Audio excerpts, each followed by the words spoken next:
Un abbé qui écrit des histoires d'amour torrides et de femmes fatales, si tu crois que c'est impossible, attends de découvrir l'abbé Prévost.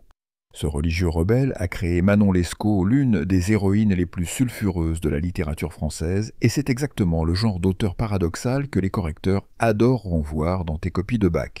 Abonne-toi maintenant pour retrouver ce contenu. Je te promets un récap ultra efficace à la fin.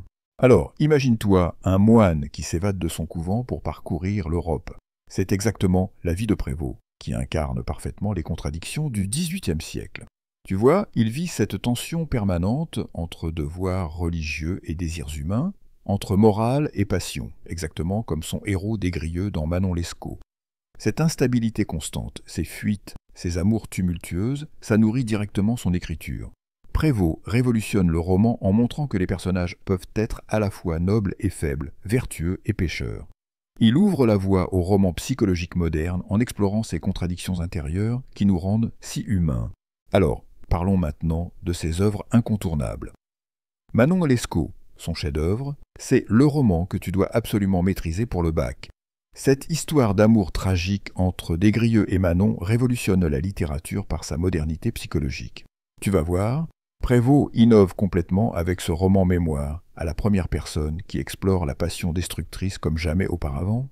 C'est lui qui ouvre la voie au roman moderne en montrant des personnages complexes, tiraillés, entre leurs désirs et les conventions sociales.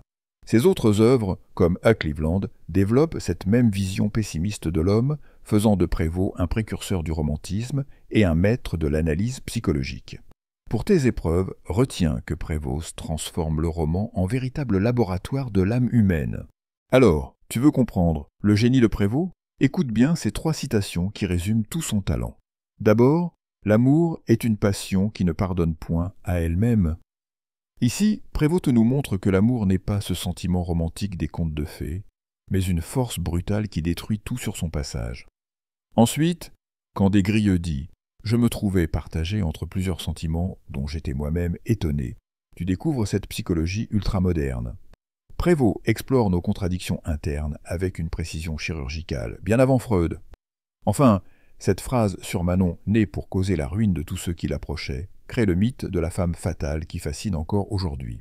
Prévost ne se contente pas de raconter une histoire d'amour, il dissèque l'âme humaine et révolutionne le roman psychologique français. Tu sais, Prévost arrive à un moment charnière de la littérature française.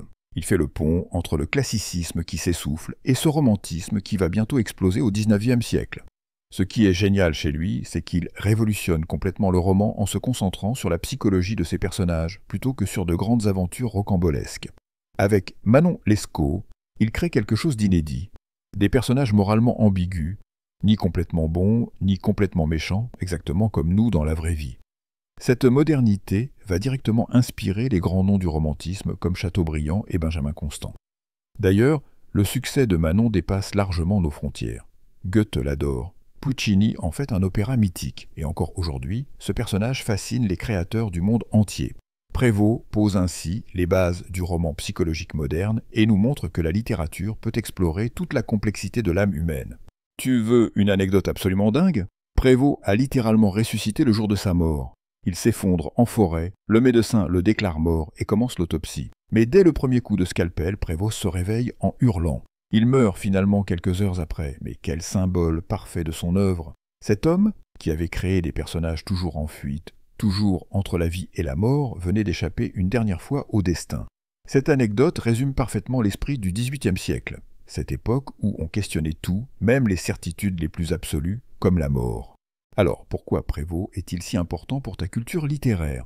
D'abord, il incarne cette fascinante contradiction du religieux obsédé par les passions. Imagine un abbé qui écrit les histoires d'amour les plus brûlantes du siècle. Avec Manon Lescaut, il révolutionne le roman. Des-Grieux nous raconte sa propre destruction à la première personne. Et cette technique narrative crée une intimité saisissante avec le lecteur. Prévost invente aussi le mythe de la femme fatale à la française. Manon n'est ni une sainte ni une diablesse, elle est humainement complexe et c'est ça qui la rend inoubliable. En peignant cet amour-passion qui détruit tout sur son passage, il annonce déjà le romantisme, 50 ans avant Chateaubriand. Et surtout, à travers les aventures de ses héros, il dresse un portrait au vitriol de la société d'Ancien Régime avec sa corruption et son hypocrisie. du pur génie littéraire qui te servira dans tes dissertations.